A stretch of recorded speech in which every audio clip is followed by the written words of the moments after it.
আজকে তোমাদের জিওমরফোলজির একটা টপিক আছে, সেটা হচ্ছে গিয়ে হাইড্রোলজিক্যাল সাইকেল, জলচক্র আছে। এবারে জলচক্র সম্বন্ধে মানে কোশ্চেন খুব যে আসে সেরকমটা নয়, তবে কিছু কিছু কনসেপ্ট আছে যেগুলো একটু ক্লিয়ার করে দেওয়া দরকার, বুঝতে পারছো তো? তো ওই জন্য আজকে জলচক্রের তোমাদের ক্লাসটা একটু বোঝাবো। দেখো, প্রথমেই চক্র বা সাইকেল জিনিসটা কি অ্যাকচুয়ালি একটু হিসেবে যদি দেখতে চাও, আমাদের পৃথিবীতে প্রত্যেকটা জিনিস, প্রত্যেকটা সে বস্তু হোক যার মধ্যে প্রাণ আছে, প্রত্যেকেই প্রত্যেকের সাথে ডিপেন্ডেন্ট, নির্ভরশীল, কিছু না কিছু দরকার লাগেই। তার মানে কি, একটা সাইকেলে চলছে সব কিছু। যেমন ধরো যদি গাছ, এই গাছ কি নিজের খাবার তৈরি করার জন্য কার উপর নির্ভরশীল? পরিবেশ, জলের উপর নির্ভরশীল, সূর্যের উপর নির্ভরশীল, ঠিক আছে, সূর্যের উপর নির্ভরশীল। আবার কখনো কখনো তোমার কার্বন ডাইঅক্সাইডও লাগে, অবশ্যই লাগে, কখনো কখনো কি কার্বন ডাইঅক্সাইড লাগে। তাহলে প্রত্যেকটা জীবের, সেটা জীব হোক বস্তু হোক, আমাদের পৃথিবীতে প্রত্যেকটা ম্যাটারের একটা সাইকেল থাকে। আমরা ধরো কারো উপর ডিপেন্ডেন্ট, প্রত্যেকটা স্টেপে স্টেপে আমরা ডিপেন্ডেন্ট। তো ডিপেন্ডেন্টটা হচ্ছে কি, তোমার যেভাবে আমরা ডিপেন্ডেন্ট হয়েছি সেইটা একটা সাইকেল পরিপূর্ণ করে, একটা চক্র পরিপূর্ণ করে, বুঝতে পারছো তো? তাহলে সেরকম জল, হাইড্রোলজিক্যাল সাইকেল কী আছে? প্রথমে যদি হাইড্রোলজিক্যাল সাইকেল দেখি, জল, তাহলে জল কোথায় কোথায় পাওয়া যায়?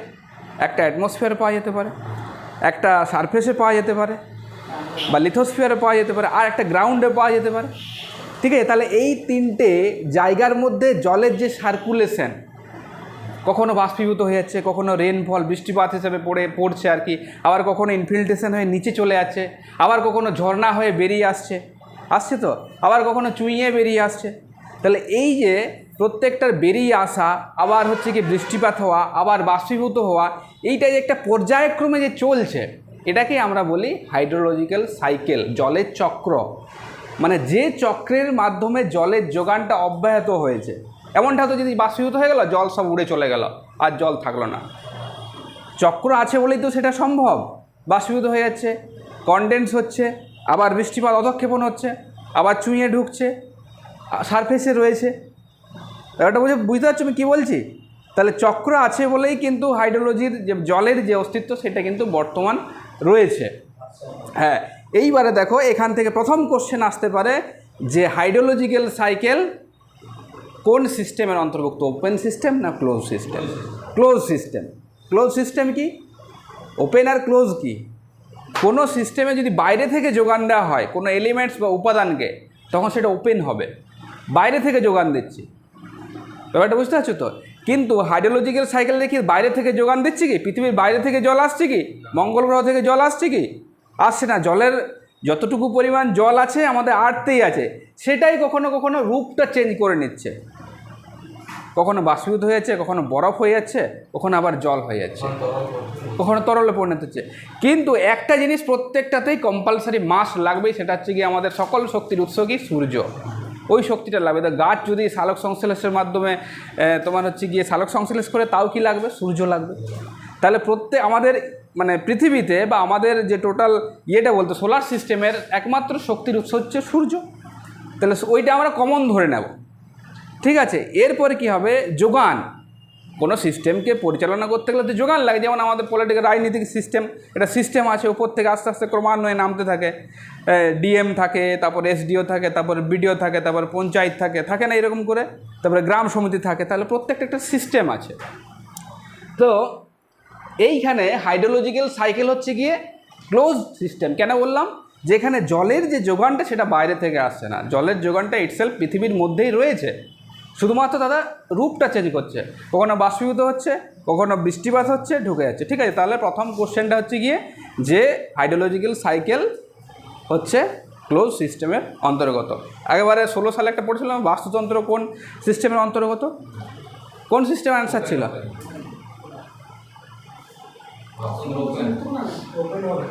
কিটা? বাস্তুতন্ত্র ওপেন সিস্টেম। ভুল করেছিল তো সবাই।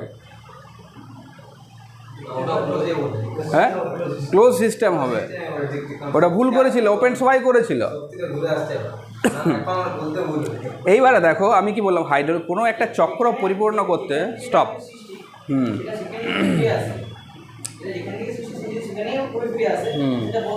বদ্ধ সিস্টেম তো তাহলে দেখো হাইড্রোলজিক্যাল সাইকেলের 4টে বাহু আছে, যে বাহুগুলোর দ্বারা এই যে হাইড্রোলজিক্যাল সাইকেলটা সেটা পূর্ণ হচ্ছে। কটা বললাম? 4টে। প্রথম হচ্ছে গিয়ে অধঃক্ষেপণ। অধঃক্ষেপণ কী জিনিস? তাহলে প্রথম উপাদান হচ্ছে গিয়ে, এগুলোকে আমরা ধরো সাইকেলের পর্যায়ে ফেলতে পারি যে স্টেজ, একটা স্টেজ, দুটো স্টেজ, 3টে স্টেজ, কিন্তু আমরা এখানে বলবো উপাদান বা বাহু। তাহলে প্রথম হচ্ছে গিয়ে উপাদান বা বাহু যদি বলি,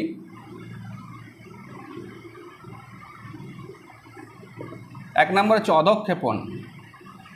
অধঃক্ষেপণ কি? তাই বৃষ্টিপাতকে অধঃক্ষেপণ? অধঃক্ষেপণ মানে হচ্ছে কি ওপর থেকে পড়া, ঠিক আছে? যে কোনো ফর্মে পড়তে পারে, সে বৃষ্টিপাত রূপে পড়তে পারে, সে বরফ হিসাবে পড়তে পারে, তুষারপাত হতে পারে, ঠিক আছে? শিশির অধঃক্ষেপণের মধ্যে পড়ে না, আমি লিখে বৃষ্টিপাত, বৃষ্টিপাত, তুষারপাত, শিলাবৃষ্টি, ঠিক আছে? এই সমস্ত প্রক্রিয়াগুলো। তাহলে সাইকেলটা আবার শুরু হচ্ছে কোথা থেকে? অধঃক্ষেপণ থেকে, ঠিক আছে? বায়ুতে তো কী আছে? অ্যাটমসফিয়ারে জলীয় বাষ্প আছে, সেই জলীয় বাষ্প স্যাচুরেট হয়, তাই তো? একটা তাপমাত্রায় গেলে স্যাচুরেট হয়ে যায়, তারপরে কি বাতাসে মেঘের সৃষ্টি করে। এবারে একটা টাইমে আস্তে আস্তে আস্তে আস্তে আমরা সেই মেঘ তত্ত্ব যখন পড়েছিলাম, আইস ক্রিস্টাল থিওরি, ঠিক আছে, কাছাকাছি চলে আসে, তারপরে আইসে পরিণত হয়, এবারে ভারী হয়ে যায়, ভারী হয়ে গেলে সেটা অধঃক্ষেপণ রূপে নিচে পড়তে থাকে। এইবারে একটা সার্টেন টাইমে আসলে সেই বরফটা গলে যায়, যদি জলে পরিণত হয়, তখন বৃষ্টিপাত রূপে পতিত হচ্ছে, ঠিক আছে? তাহলে যে সমস্ত এরিয়াতে দেখো এগুলোকে আবার ডিসকাস করা যাবে, অধঃক্ষেপণের আবার সাব এলিমেন্টস আছে বিভিন্ন জায়গাতে, যেখানে বৃষ্টিপাতের পরিমাণ বেশি সেখানে বা অধঃক্ষেপণের পরিমাণ বেশি হয়, সেখানে জলের যোগান বেশি থাকে। এইবারে দেখো জলের যোগান সবসময় বেশি হলে যে ইনফিল্ট্রেশন বেশি হবে এমনটা কোনো মানে নেই, কারণ পরের উপাদানটা হচ্ছে অনুশ্রাবণ। আমি কথা বলি, যেমন ধরো উত্তরাখণ্ডে কী ছিল 13 সালে যে প্রচুর, এখনও একটা হলো না, রিসেন্ট একটা হলো না, ক্লাউড ব্রাস্ট, ঠিক আছে? এইটা হচ্ছে কি প্রচুর পরিমাণ যদি বৃষ্টিপাত হয় আর যদি উদ্ভিদ যদি থাকে তাহলে কি হয়? উদ্ভিদ যদি থাকে তাহলে ইনফিল্ট্রেশন ক্ষমতাটা কম হয়। ব্যাপারটা বুঝতে পারছো তো? উদ্ভিদ যদি থাকে ইনফিল্ট্রেশন ক্ষমতা কম হয়, যদি উন্মুক্ত ভূমি থাকে তখনই তো ইনফিল্ট্রেশন বেশি হবে, অনুশ্রাবণ বেশি হবে, ঠিক আছে? এই জন্যে কী হয়, পাহাড়ি বা পার্বত্য অঞ্চলে প্রচুর পরিমাণ যদি বৃষ্টি হয় তাহলে সেখানে সারফেস যে রানঅফটা সেটা সবথেকে বেশি হয়, হ্যাঁ, ঢালটা বেশি থাকবে, তাড়াতাড়ি গড়িয়ে চলে যাবে, উদ্ভিদ আছে, ঠিক আছে? ওই জন্য ইনফিল্ট্রেশনের পরিমাণ কম হবে, অধঃক্ষেপণ বেশি হলো তখন সেটা পুরোটাই গড়িয়ে যাবে, ঠিক আছে? ওই জন্যে পাহাড়ি অঞ্চলে রিচার্জের পরিমাণটা, আমি পরে আসবো, রিচার্জের পরিমাণটা কিন্তু কম হয়, হ্যাঁ, ডিসচার্জের পরিমাণটা বেশি হয়। তাহলে প্রথম এলিমেন্ট হচ্ছে অধঃক্ষেপণ, যেখান থেকে বৃষ্টিপাতের ফলে আমাদের রেন বা জল পড়লো। এইবারে যখনই পড়লো তখনই হচ্ছে অনুশ্রাবণ বা ইনফিল্ট্রেশন একে বলা হয়।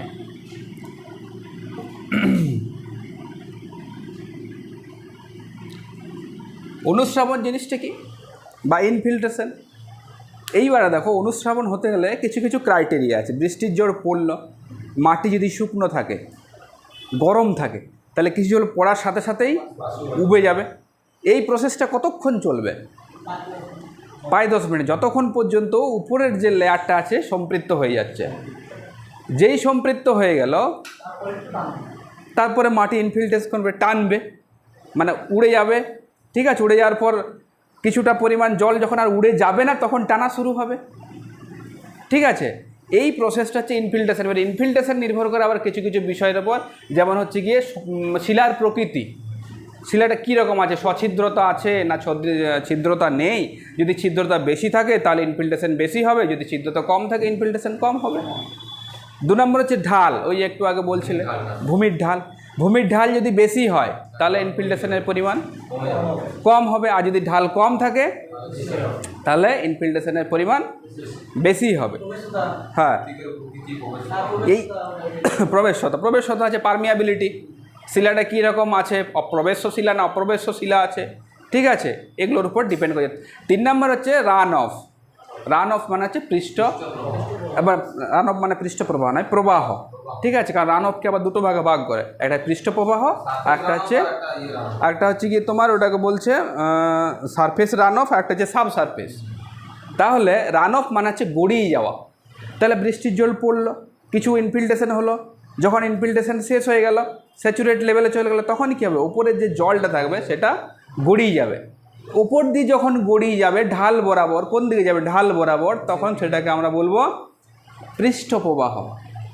উপরে যখন গড়িয়ে যাচ্ছে তখন সেটাকে বলছি আমরা পৃষ্ঠপ্রবাহ। এবার এর দুটো ভাগ, 3 নাম্বারটা কি বললাম আমি, যে রান অফ। রান অফকে দুটো ভাগে ভাগ করি, একটা হচ্ছে সারফেস রান অফ বা পৃষ্ঠপ্রবাহ, 2 নম্বর হচ্ছে গিয়ে সাব সারফেস। এটা আবার কি, সাব সারফেস জিনিসটা হচ্ছে গিয়ে ওই যে অনুস্রাবণ যে প্রক্রিয়াটা চলছে, অনুস্রাবণ মানে হচ্ছে কি চুঁয়ে চুঁয়ে জল যখন মাটির নিচে প্রবেশ করছে। এইবারে সাপোজ ধরো এরকম জায়গাতে, এটা হচ্ছে গিয়ে ভূপৃষ্ঠ, এখানে আছে কঠিন শিলা। এটা বুঝতে সুবিধার জন্য তোমাদেরকে করি এরকম, ঠিক আছে। এটা ভূপৃষ্ঠ, এখানে গাছ টাছ আছে, বাড়ি টাড়ি আছে, ঠিক আছে। এইবারে এইখানে বৃষ্টিপাত হচ্ছে, এটা কঠিন শিলা হয়েছে, অপ্রবেশ্য শিলা স্তর রয়েছে। এইবারে বৃষ্টিপাতের ফলে কি হবে, জল চুঁয়ে চুঁয়ে কোথায় ঢুকবে, এখান বরাবর চুঁয়ে চুঁয়ে এইখানে জমা হবে। কেন জমা হবে, অপ্রবেশ্য শিলা রয়েছে। জমা হতে হতে এই লেয়ারটা পুরোটাই সম্পৃক্ত হয়ে যাবে।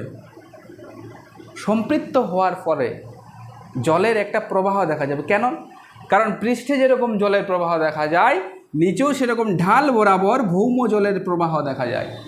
কি বললাম, ঢাল বরাবর ভৌম জলের প্রবাহ দেখা যায়। কেন দেখা যায়, এটা কেন হয়, কারণ জল সবসময় পাইপে জল নিয়েছে, ছোটোবেলাতে খেলেছ, একদিকটা জল ঢুকিয়েছে, একদিকটা হেলে দিলে একদিকে জল বেরিয়ে যায়। এই জলটা সমান করে পাইপ দুটোকে তখন এরকম করে ধরি, বা এই মিস্ত্রিরা যখন কাজ করে দেওয়াল কাঁথার দেখবে এই পাইপে করে জল নিয়ে করে লেবেলিং করে, আমাদের ডাম্পি লেভেলেও দেখবে লেবেলিং জিনিসটা থাকে। তার মানে হচ্ছে গিয়ে জল সবসময় একটা লেভেলে থাকার চেষ্টা করে। সেই লেভেলের জন্যে আমাদের যে সাব সারফেস, যে গ্রাউন্ড ওয়াটার, ঠিক আছে, গ্রাউন্ড ওয়াটারের যে জলের লেভেল সেটাও কিন্তু ফ্ল্যাকচুয়েট করে, পরিবর্তন হয়। এবার পাহাড়ি অঞ্চলে অনেকের মনে কোশ্চেন জাগে যে পাহাড়ি অঞ্চলে অত উঁচুতে কী করে জল পাওয়া যাচ্ছে, কিছুই না, জিনিসটা ওয়াটার টেবিলটা ওইখানে আছে। এবারটা বুঝতে পারছো তো, এটা পরের ব্যাপারে আসি যখন তোমার রিচার্জ ডিসচার্জের ক্ষেত্রে, যে কীভাবে আরবান এবং রুরাল এরিয়াতে এটা ফ্ল্যাকচুয়েট হচ্ছে জিনিসটা, টোটাল একটা ছবিতে আমরা বোঝার চেষ্টা করব। তাহলে এটা হচ্ছে গিয়ে সাব সারফেস রান অফ, ঠিক আছে। 3 নাম্বার হচ্ছে গিয়ে, 3 নাম্বার হলো তো, 4 নাম্বার আছে তোমার গ্রাউন্ড ওয়াটার।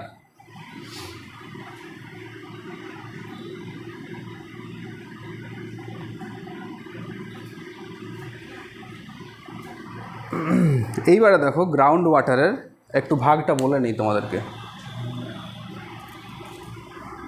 গ্রাউন্ড ওয়াটার মানে হচ্ছে কি ভৌম জল, তাই তো। এইবারে ভৌম জলের যে স্তরগুলো, এখান থেকে অনেক সময় কোশ্চেন আসে। ভৌম জল হচ্ছে কি অনুস্রাবিত হয়ে বা যে জলটা ইনফিল্ট্রেশনের মাধ্যমে অপ্রবেশ্য শিলাস্তরের উপরে জমা হচ্ছে, সেই জলটাকে আমরা বলি ভৌম জল। এইবারে ভৌম জলের কটা লেয়ার আছে সেটা আমি ছবি এঁকে তোমাদেরকে দেখাচ্ছি। ধরলাম এটা পৃথিবী, ঠিক আছে, সুবিধার জন্য বলছি, এটা পৃথিবীর কেন্দ্র নয় কিন্তু, ঠিক আছে। আমি ওপরে একটু শিলামণ্ডলের অংশ কেটে নিয়েছি, ঠিক আছে। তাহলে প্রথমে আমার থাকবে একটা অপ্রবেশ্য শিলাস্তর থাকবে তো, মানে যার নিচে জল আর কিন্তু যেতে পারবে না, হয়েছে। এইখানে বৃষ্টিপাতের দ্বারা কি হবে, জল পড়বে ওখানে, বৃষ্টিপাতের দ্বারা জলের যোগান দেবে, ঠিক আছে। এই জল কোথায় আসবে, আস্তে আস্তে নিচে অনুস্রাবিত হয়ে কোথায় আসবে, নিচের দিকে আসবে। ও কতটা অবধি যাবে, যতটা পর্যন্ত অপ্রবেশ্য শিলাস্তর পাবে। এইখানে আছে অপ্রবেশ্য শিলাস্তর, তাহলে এইখানে একটা সার্টেন লেয়ার বরাবর ওই জলটা জমা হবে, ঠিক আছে। এই স্তরটাকে আমরা বলবো সম্পৃক্ত স্তর। এইটাই আমরা সাবমার্সেল করি, কুয়া কুড়ি, আমরা কতটা যাই, এই লেভেল পর্যন্ত যাই, ঠিক আছে। এইটা হচ্ছে গিয়ে সম্পৃক্ত স্তর, হয়েছে।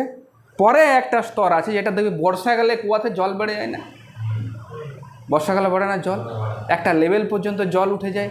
তাহলে যে লেভেল পর্যন্ত, ধরো এইটা হচ্ছে কি এইখানে ফিক্সড আছে, এইখানে ফিক্সড আছে, এটা মানে গ্রাউন্ড জলতল ফিক্সড আছে গ্রাউন্ড ওয়াটার, হয়েছে তো? হ্যাঁ হ্যাঁ, অতটাই থাকবে, ওই জায়গাটা বরাবরও সম্পৃক্ত থাকে।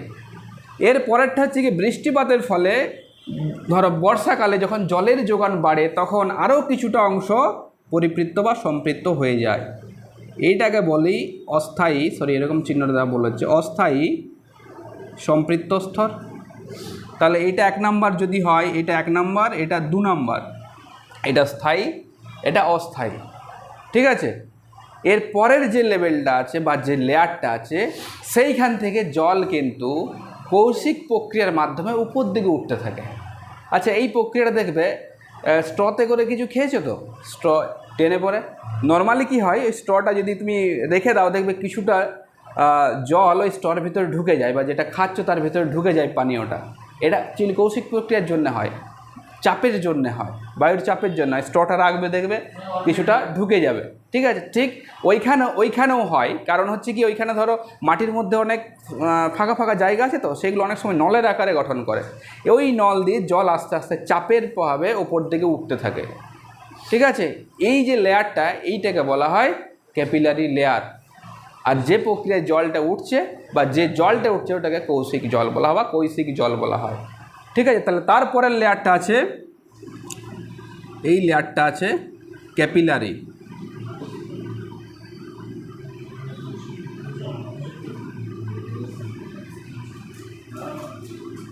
ক্যাপিলারি স্তর এই পর্যন্ত হয়েছে। এরপরে আরও 2টো লেয়ার আছে। একটা হচ্ছে মৃত্তিকার বায়ু লেয়ার, এটা মৃত্তিকার বায়ু লেয়ার।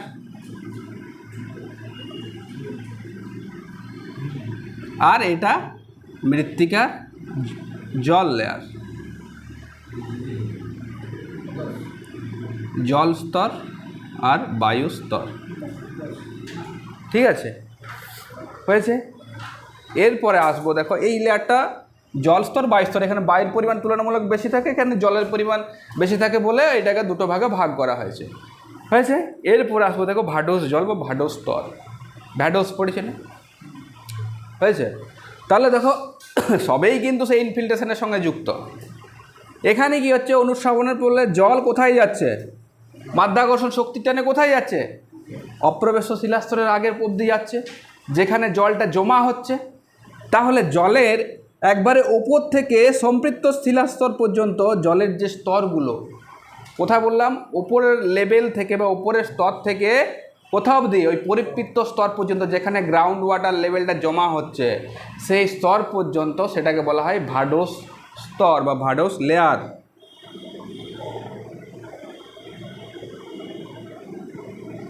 আর যে জলটা নেমে আসছে তাকে সেটাকে বলছে কি, ভাডোস জল বা ভ্যাডোস জল।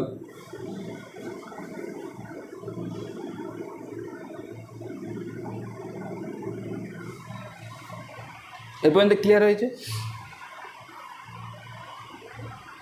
ক্লিয়ার তো? এইবারে দেখো, এখানে ছবিটা করে নিও মনে রাখার জন্য। কিছু কিছু এখানে টার্ম আছে, দেখো আমি যেমন বলছি, যেমন অ্যাকুইফার, অ্যাকুইক্লুড আর হচ্ছে অ্যাকুইটার্ড। অ্যাকুইফার জিনিসটা কি? অ্যাকুইফার হচ্ছে কি, কিছুই না, ভূ অভ্যন্তরের নিচে অপ্রবেশ্য শিলাস্তরের ওপরের যে সম্পৃক্ত যে স্তরটা, যেখানে জল ধারণ হয় এবং জলের প্রবাহ দেখা যায়, সাবসারফেস ফ্লো দেখা যায়, সেই লেয়ারটাকে বলবে অ্যাকুইফার। ব্যাপারটা বোঝা গেল জিনিসটা কি? জলের প্রবাহ দেখা যাবে, কেন, ঢাল বরাবর প্রবাহ হবে, সেই জন্য ওই লেয়ারটাকে বলা হয় অ্যাকুইফার। এবার অ্যাকুইফারকে আবার 3টা ভাগে ভাগ করছে। কী কী ভাগে ভাগ করছে? প্রথমটা হচ্ছে কি তোমার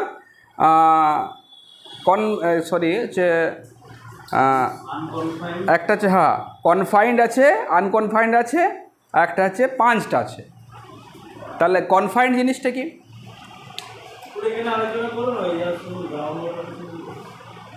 গ্রাউন্ড ওয়াটারই তো চলছে, ওই টপিকেই চলছে, গ্রাউন্ড ওয়াটারই চলছে তো। হ্যাঁ, তুমি কোথায় ছিলে?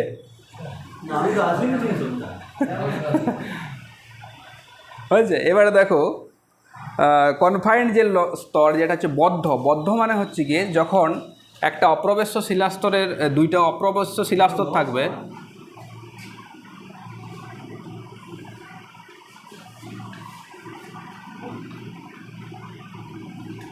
কনফাইন্ড মানে হচ্ছে বদ্ধ অ্যাকুইফার।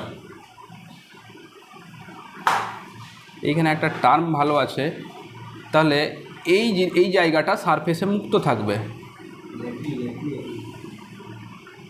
এই জায়গাটা সারফেসে মুক্ত থাকবে। এইবারে কি হবে, এই যেখানে মুক্ত আছে এখানে বৃষ্টিপাত হবে। প্রবেশ্য শিলাস্তর মাঝখানে কি আছে, অপ্রবেশ্য শিলাস্তর, তাহলে কি হয়, জল এখানে আস্তে আস্তে জমা হবে। ঠিক আছে, দুই পাশ থেকে জল জমা হবে। এবারে দুই দিকে, এইদিকে অপ্রবেশ্য শিলাস্তর আছে, এই অপ্রবেশ্য শিলাস্তর আছে, তাহলে জল কি সব সময় প্রেসারে থাকবে। ঠিক আছে, এইবারে জল ধরো একটা লেভেল, আমি কি বলেছি, জল সব সময় একটা লেভেলে থাকার চেষ্টা করে। ঠিক আছে, এমনটা নয় যে এইখানে জল আছে এইদিকে এই অবধি, এইখান পর্যন্ত জল আছে, এটা কিন্তু কখনোই দেখা যাবে না। জল যদি এই হাইট পর্যন্ত এইদিকেও থাকে, তাহলে এইদিকেও এই হাইট পর্যন্ত থাকবে। ব্যাপারটা বুঝতে পারছো তো? এটা কেন হয়, চাপ, হ্যাঁ, জলের যে ওই কি সমোচ্চশীলতার ধর্ম, মানে সবসময় সমান থাকার চেষ্টা করবে। দুটো অপরবেশ্য শিলাস্তরের মাঝে যদি থাকে, দুই দিক থেকে প্রেসার, যদি এদিকে কম থাকে এদিক থেকে প্রেসার দেবে, যদি এদিকে কম থাকে এদিক থেকে প্রেসার দেবে, দিয়ে একটা ইকুয়াল লেভেলে আসার চেষ্টা করবে। এই লেভেলটাকে বলছে কি লেভেল, তাহলে এই টার্মটা প্রিজমেটিক লেভেল। ঠিক, তাহলে এই যে লেভেলটা, এই যে লেভেলটা পাওয়া গেল, একটা কাল্পনিক রেখা দ্বারা যে লেভেলটা পাওয়া গেল, সেটা হচ্ছে প্রিজমেটিক লেভেল।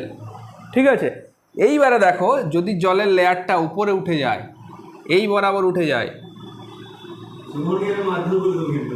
কেন, প্রিজমেটিক লেভেল। ঠিক আছে, তাহলে প্রিজমেটিক লেভেলের অবস্থান কোথায়, এইখানে জল এইখানে এতটা আছে, এইদিকে এতটা আছে। এরপরে যদি কেউ এখানে মাটি খোঁড়ার চেষ্টা করে, তাহলে কি হবে, খুঁড়ে যেই এইখানে চলে আসবে, সেই প্রেসারে কি জল উঠতে থাকবে। জল কতটা উঠবে, জলের সমোচ্চশীলতার ধর্ম অনুযায়ী ওই প্রিজমেটিক লেভেল, এমনটা নয় জল একবারে আকাশে উঠে যাবে। ওই যে লেভেল, এই লেভেল বরাবর কিন্তু জল উঠে ফোয়ারার মতো পড়বে। এটা হচ্ছে গিয়ে এখানে আর্টেজিও কূপ ফরমেস কনসেপ্টটা আসে।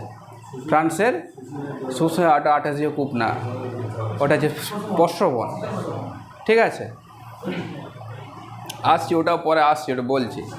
ঠিক আছে, তখন হবে গিয়ে এই যে কনসেপ্টটা, এটাকে বলা হয় আর্টেজিও কূপ। ফ্রান্সের আর্টেজিও বলে এক জায়গাতে প্রথম খনন করা হয়েছিল বলে আর্টেজিও নামকরণটা করা হয়েছিল। অত প্রেশারও থাকে না, তুমি যত প্রেশারের কথা বলছো, অটোমেটিক্যালি বেরিয়ে আসবে। গিজারের প্রচুর পরিমাণে, একটা জলকে ফোয়ারার মতো উঠতে গেলে অনেক টেম্পারেচারের প্রয়োজন, বাষ্প হতে হবে জলটাকে, বুঝতে পারছো তো? একটা নর্মাল ইভাপোরেশন বেরিয়ে আসবে জল অনবরত। ঠিক আছে, তাহলে হ্যাঁ, তাহলে প্রিজমেটিক লেভেল বরাবর ওই জলের লেভেলটা উঠে আসবে আস্তে আস্তে, ওই লেভেলকে কখনো এসে ছড়াবে না। ঠিক আছে, এটা গেল হচ্ছে কি বদ্ধ অ্যাকুইফার।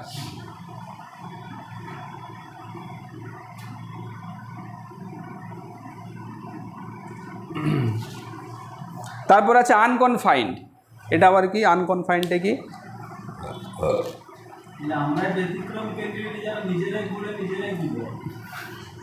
হ্যাঁ কোনটা, নিজেরাই পড়ে, হ্যাঁ অবশ্যই।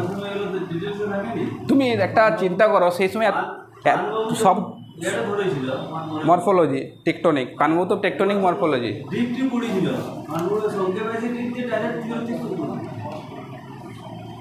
এইবার এইগুলো। আর সেই সময় সত্যি কথা বলতে কি এত বই অ্যাভেলেবেল ছিল না। 9 10 সিলেবাস প্রিফারের কিন্তু ক্লাসিফিকেশান। তাহলে আছে আনকনফাইন্ড।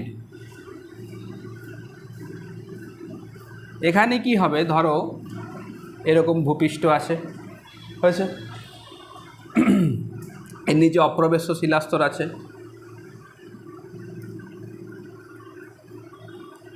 হয়েছে।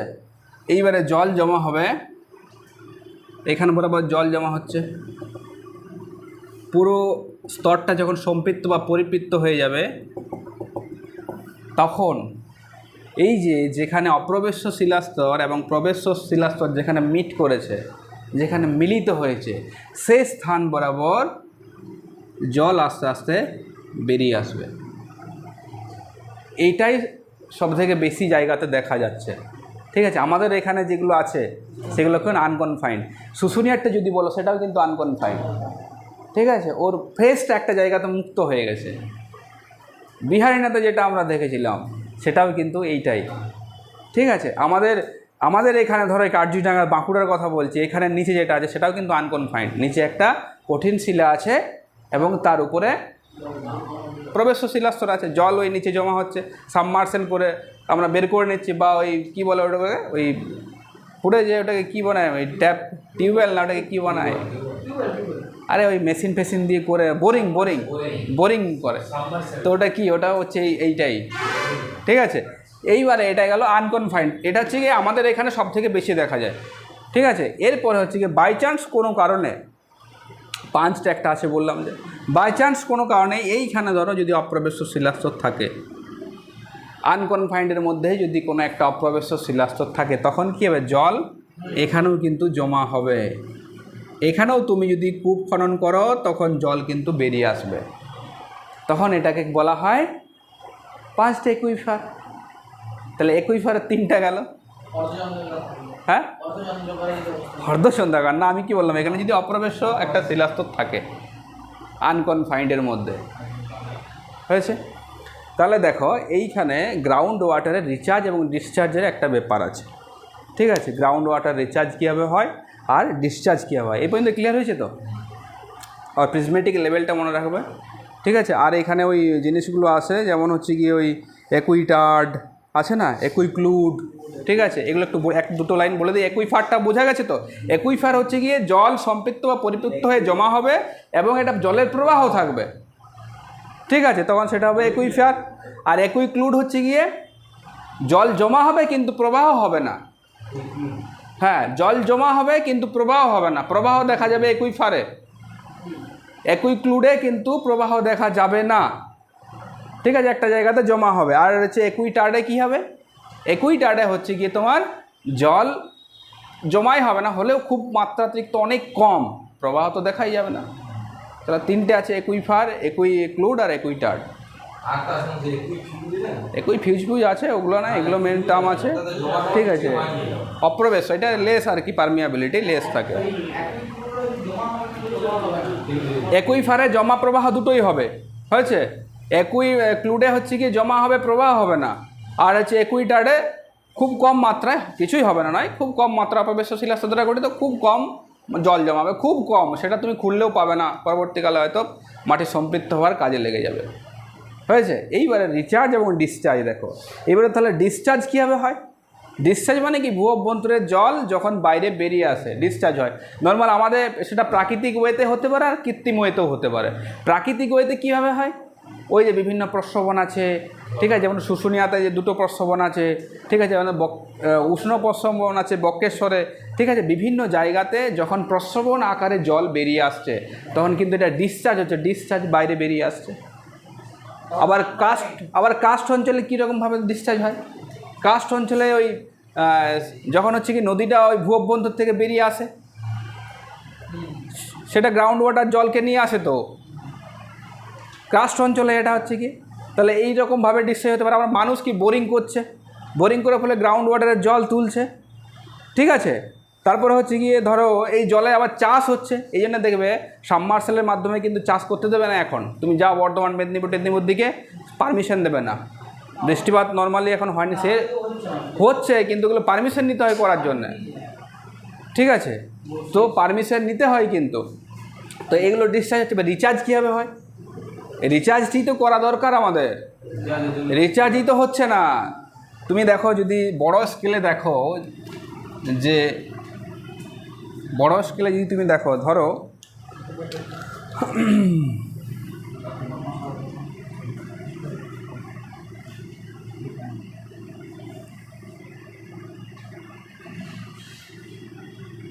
বড় স্কেলে যদি দেখো, এটা হচ্ছে কি একটা রুরাল এরিয়া, ধরো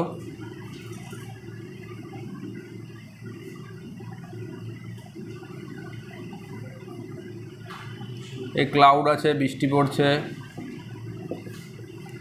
ইনফিল্ট্রেশন হচ্ছে,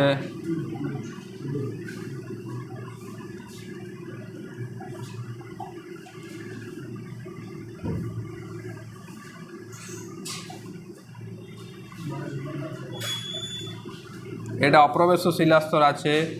ধরো আমি এই বাঁকুড়ারই কথা বলছি, ধরো এটা শুশুনিয়ার দিক, এটা হচ্ছে বাঁকুড়ার দিক, এটা কার্জিডাঙ্গা, বুঝলে? হ্যাঁ, বড় বড় বিল্ডিং আছে।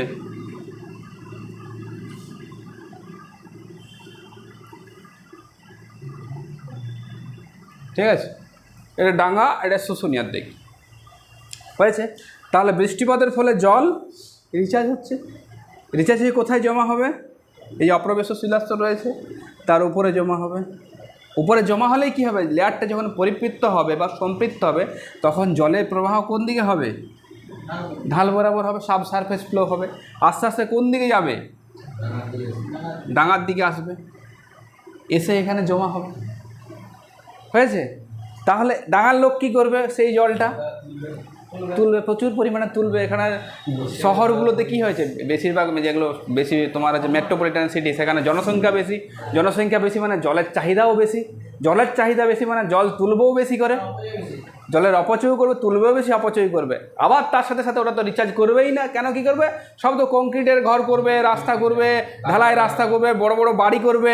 তাহলে যদি বৃষ্টিপাত হয় তাহলে ইনফিল্ট্রেশন হবে কি? তার মানে টোটালি একটা টাউন এরিয়াতে রিচার্জটা ব্লক হয়ে গেল, রিচার্জ ব্লক হয়ে গেল। তার মানে এখানে রিচার্জ আর হচ্ছে না, জলের গ্রাউন্ড ওয়াটারের যে রিচার্জ, সেই রিচার্জ পুরোপুরি বন্ধ। রিচার্জটা কোথায় হচ্ছে? শুধুমাত্র গ্রামের দিকে। তোমরা আগে ছোটোবেলার কথা মনে করো, ছোটোবেলাতে দেখবে পুকুরগুলো শুকাতো না। আমরা যারা দেখেছি পুকুরগুলো গ্রীষ্মকালেও শুকাতো না, কিন্তু এখন পুকুরগুলো শুকিয়ে যাচ্ছে। ধরো এইখানে একটা পুকুর ছিল, এইখানে একটা পুকুর ছিল, এটা আগে শুকাতো না, এখন শুকিয়ে যাচ্ছে। তার মানেটা কি? শুকিয়ে যাচ্ছে মানে কি, লেভেলটা আস্তে আস্তে টানছে, নয় লেভেলটা নিচে নেমে যাচ্ছে, গ্রাউন্ড ওয়াটার টেবিলটা আস্তে আস্তে নিচে নেমে যাচ্ছে। তার মানে কি, জলটা তাড়াতাড়ি নিচে টেনে নিচ্ছে। এটা একটা মানে ছোটো যারা গ্রামে বাস করে তাদের কথা বললাম আর কি। ঠিক আছে, এইবারে কি শুধুমাত্র একটা জায়গাতেই যদি শুধু রিচার্জ হয়, এখানেই শুধু রিচার্জ হয়, তাহলে সাফিসিয়েন্ট জলের যোগান হবে কি? ভৌম জলের যে লেভেলটা বা ভৌম জলের যে অ্যামাউন্টটা, সেটা তো আস্তে আস্তে কমে যাবে। একটা সার্টেন টাইমের পর যদি আমরা রিচার্জ না করি, তাহলে কিন্তু গ্রাউন্ড ওয়াটার লেভেল যে আছে সেই লেভেলটা একবারে কমে একবারে জিরোতে চলে আসবে। গ্রাউন্ড ওয়াটার লেভেলের পরিমাণ হচ্ছে 30%, এই ডিভিশনে আমি পরে আসছি, 30% আছে। অথচ আমাদের সারফেসের যদি জল ধরো প্রায় 2%, পৃথিবীর নিচে আছে 30%, মানে ওই প্রবেশ্য শিলাস্তরে। তাহলে আমরা শহরাঞ্চলে শুধুমাত্র কংক্রিটের ঘর বাড়ি এসব নির্মাণ করছে না। পরবর্তীকালে যদি বিভিন্ন জায়গায় তামিলনাড়ুতে সরকার বিভিন্ন রেন ওয়াটার হারভেস্টিংয়ের মাধ্যমে জল রিচার্জ করছে, দেখেছি তো, ছাদে বড় বড় বাড়ির ছাদের জলগুলোকে পাইপে করে নিয়ে গিয়ে মাটির নিচে একবারে ঢুকিয়ে দিচ্ছে। তার মানে কি, রিচার্জ করানোর চেষ্টা চলছে। জল এখনই নিচে চলে গেছে, আমাদের বাড়িতেই কুয়াতে জল নাই।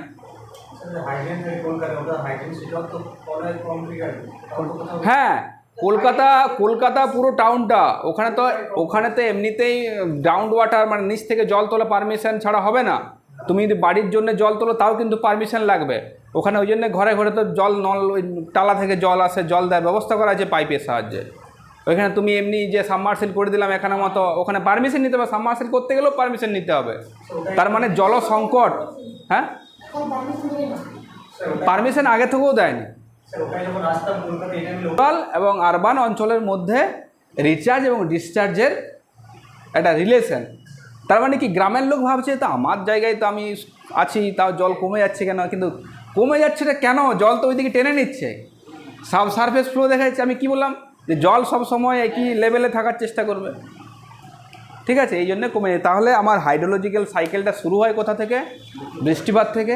বৃষ্টিপাত হলো, বৃষ্টিপাতের ফলে কিছুটা উড়ে গেল, কিছুটা ইনফিল্ট্রেশন হয়ে ঢুকলো, ঢুকে গ্রাউন্ড ওয়াটার টেবিলে জমা হলো, সেখানে আবার রিচার্জ আছে, সেখানে আবার ডিসচার্জ আছে, ঠিক আছে। সেই রিচার্জ বা ডিসচার্জ আবার বেরোলো জল, সেই জল ইভাপোরেট হলো, ঠিক আছে। আরেকটা 5 নম্বরে যেটা আছে সেটা তো তোমাদের বলা হয়নি, একটা হচ্ছে ইভাপোরেশন এবং ট্রান্সপিরেশন।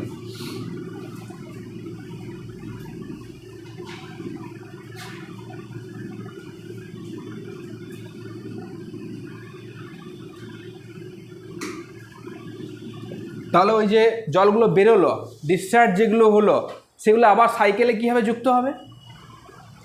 ইভাপোরেশন হতে হবে, বাষ্পীভূত হতে পারে। নদী, খাল, বিল, পুকুরে যে সমস্ত জলগুলো জমা হলো সেগুলো বাষ্পীভূত হয়ে উপরে উঠে যাবে, আবার ক্লাউড ফরমেশন করবে, আবার বৃষ্টিপাতের ফলে মাটিতে নেমে আসবে, ইনফিল্ট্রেশন হবে, গ্রাউন্ড ওয়াটারের নিচে জমা হবে, ঠিক আছে। এটা হচ্ছে ইভাপোরেশন। আর ট্রান্সপিরেশনটা কি? বাষ্পীয় প্রস্বেদন হচ্ছে গিয়ে ধরো এই যে উদ্ভিদের অতিরিক্ত যে জলটা থাকে পাতাতে কি থাকে, হ্যাঁ, পত্ররন্ধ্র থাকে, সেই পত্ররন্ধ্রের মাধ্যমে জলকেও বের করে দেয়। এবারে এই জলের অ্যামাউন্টটা যদি অ্যামাজনে যাও, অ্যামাজনে তো প্রচুর পরিমাণ, অ্যামাজনে ম্যাক্সিমাম যেটা হচ্ছে মানে তোমার জলীয় বাষ্পটা সেটা আসে ট্রান্সপিরেশন থেকে, একমাত্র অ্যামাজন জঙ্গলে, ঠিক আছে। তাহলে এই দুটো প্রসেস মিলিয়ে কিন্তু যে সাইকেলটা সেটা কিন্তু কমপ্লিট হলো। দেখতে কিন্তু সিম্পল, যে জল হলো, বৃষ্টি পড়লো, আবার ঢুকলো, আবার বেরিয়ে গেল, আবার বাষ্পীভূত হয়ে উপরে চলে গেল, ঠিক আছে। এই টোটালটা হলো গিয়ে তোমার হাইড্রোলজিক্যাল সাইকেল। তাহলে হাইড্রোলজিক্যাল সাইকেলের যদি বলে কটা উপাদান বা কটা লিম্ব, বলবে 5টা লিম্ব আছে, ঠিক আছে। ডাইরেক্টলি আমরা কোনটা সচক্ষে দেখতে পাই, একটা হচ্ছে বৃষ্টিপাত, একটা গ্রাউন্ড ওয়াটার। বাকি এই অনুশ্রাবণ বলো, রানঅফটা মাঝে মধ্যে আমরা দেখতে পাই ওই বন্যা টন্যা হলে, আর হচ্ছে গিয়ে গ্রাউন্ড ওয়াটারটা আমরা মোটামুটি পর্যবেক্ষণ করতে পারি। এই 3টে আমাদের ধরাছোঁয়ার মধ্যে আছে, মানে আমরা পর্যবেক্ষণ করতে পারি। তাহলে এই 5টা প্রসেস মিলেই কিন্তু হাইড্রোলজিক্যাল যে সাইকেলটা, সেই হাইড্রোলজিক্যাল সাইকেলটা পূরণ হচ্ছে। এই 5টা এলিমেন্টস নিয়েই, এই 5টা যদি একটা অফ হয়ে যায় তখন কিন্তু ব্রেক হয়ে যাবে। আচ্ছা, তোমাদের একটা এখানে কনসেপ্ট আছে সিপেজ কনসেপ্ট। সিপেজ ওয়াটার আমরা পড়েছি না, ক্ষরণটা। গ্রীষ্মকালে তো দেখবে এখন দ্বারকেশ্বরে গেলে দেখবে জল, কিন্তু ওই জল কি আসছে রিসোর্স থেকে, উৎস থেকে আসছে কি জল, বা চারদিক থেকে এসে জমা হচ্ছে কি না, ওটা তা নয়। ওটা এই যে কনসেপ্টটা আছে, ধরো দ্বারকেশ্বর নদীর আমি যদি ক্রস প্রোফাইল করি,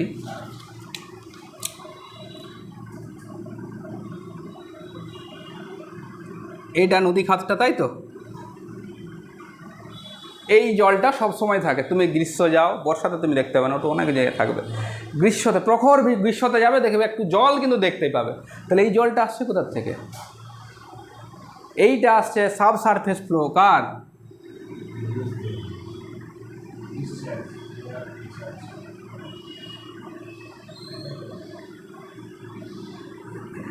ওই যে ইনফিল্ট্রেশন অনুশ্রবণ মাধ্যমে ওয়াটার টেবিলটা যেটা আছে, সেই ওয়াটার টেবিল থেকে জলগুলো চুইয়ে চুইয়ে আসবে, এখানে প্রস্রবণ হবে না।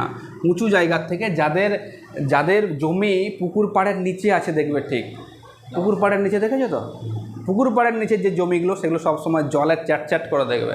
ওই জলটা আসছে কোথার থেকে? মাটির কোনাগুলো ভিজে ভিজে ভিজে ভিজে ভিজে ভিজে সম্পৃক্ত, একে অপরকে সম্পৃক্ত করছে, আস্তে আস্তে সম্পৃক্ত হয়ে জলটা জমা হচ্ছে ওই নিচু জমিগুলোতে বা নিচু ক্ষেতগুলোতে। নদীর ক্ষেত্রেও তাই হয়েছে, যে নদী খাতের যে জলটা গ্রীষ্মকালের সময় আমরা দেখি, সেই জলটা হচ্ছে গিয়ে এই যে সাবসারফেস যে স্ট্রিম আছে নিচে, সেই নিচের জল এইখানে চুইয়ে চুইয়ে এখানে পড়ছে, এবং নদী খাতের যে জলের যোগান সেটা কিন্তু বজায় রেখেছে। এটা কিন্তু সব সময়তেই থাকে, বর্ষাকালেও এই জলটা থাকে। বর্ষাকালের টেবিলটা উপরে উঠে যায়, জলের পরিমাণটা বেড়ে যায়। এই যে প্রক্রিয়াটাকে, এই প্রক্রিয়াটা মাধ্যমে জলটা বেরিয়ে আসে, সেটাকে বলা হয় সিপেজ ওয়াটার, সিপেজ জল। হয়েছে এটা? তাহলে এটা ওই চুমা কুড়ে দেখো না, অনেক সময় মাটিতে চুমা কুড়ের ফলে নদীতে চুমা কাটলে জল বেরিয়ে আসে, তো সেটা কোথা থেকে আসছে? সিপেজ ওয়াটার, চুইয়ে চুইয়ে আসে।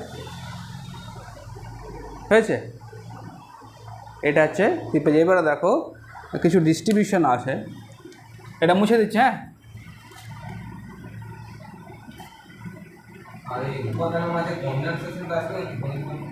ঘনীভবনটা ওই তোমার বৃষ্টিপাতের মাধ্যমে ঢুকে যাবে, কারণ বৃষ্টিপাত পুরো প্রসেসটাই তো কনডেনসেশন, ঘনীভবন এগুলোর মধ্যে আছে। দেখো পৃথিবীতে টোটাল জলের 97% হচ্ছে ওশিয়ানিক ওয়াটার। কত বললাম? 97% হচ্ছে সামুদ্রিক জল, আর 3% হচ্ছে গিয়ে স্বাদু জল। 3% স্বাদু জল। এই স্বাদু জলটাকে আমরা ধরে নেব 100% টোটাল, ক্যালকুলেশনের সুবিধার জন্য। কত ধরলাম? 100%। এই 100%-এর হচ্ছে গিয়ে জলের মধ্যে 69% আছে বরফ হিসেবে। কত আছে? 69% আছে কোথায়? বরফ হিসাবে। ওই হিমবাহ আছে না গ্রিনল্যান্ডে, আন্টার্কটিকায়, গ্লেসিয়ারের মাধ্যমে 69% জল কিন্তু রিজার্ভ আছে। সেগুলো কিন্তু স্বাদু জল, কিন্তু এগুলো ট্র্যাপড হয়ে আছে। ওগুলো খেতে পারি আমরা গিয়ে? তাহলে গিয়ে চাটতে হবে ওখানে গিয়ে, তাই তো। 2 নম্বর আছে, এটা 1 নম্বর। এই 100%-এর কথা বললাম। 3%টাকে যদি আমরা 100% ধরি, এই 100%-এর 69% আছে ট্র্যাপড হয়ে, কী হিসাবে? বরফ হয়ে। তার 30%, এর 30% আছে গ্রাউন্ড ওয়াটার, ভৌম জল। তাহলে আর কত বাঁচলো? 1%। 1%-এর মধ্যে 0.7% আছে। 0.7% হচ্ছে আদার্স, মানে অন্যান্য। আসছি পরে অন্যান্যটা কি। আর 0.3% আছে তোমার সারফেস ওয়াটার, মানে সারফেস ওয়াটার মানে নদী নালার মাধ্যমে। হ্যাঁ, এই যে 7% আছে, এটা আসে না সেই ম্যাগমেটিক জল, মেটিওরিক জল, ঠিক আছে, ট্র্যাপড হওয়া শিলাসমূহের মধ্যে ফেসে থাকা, ঠিক আছে, এগুলো 7%-এর মধ্যে পড়ে, 0.7%-এর মধ্যে। তাহলে এই হ্যাঁ সাগরের জল কনভার্ট করে দাও, ঠিক। এই 3% নদী নালা খাল, তাহলে বুঝো।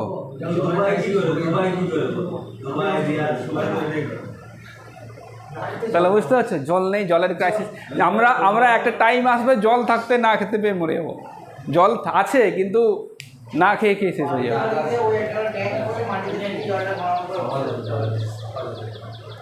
হয়েছে? আর হাইড্রোলজিক্যাল সাইকেলে আর কিছু নেই। এবার একটু আসলে ঢালটা নিয়ে একটু বলি। এই পজ কর।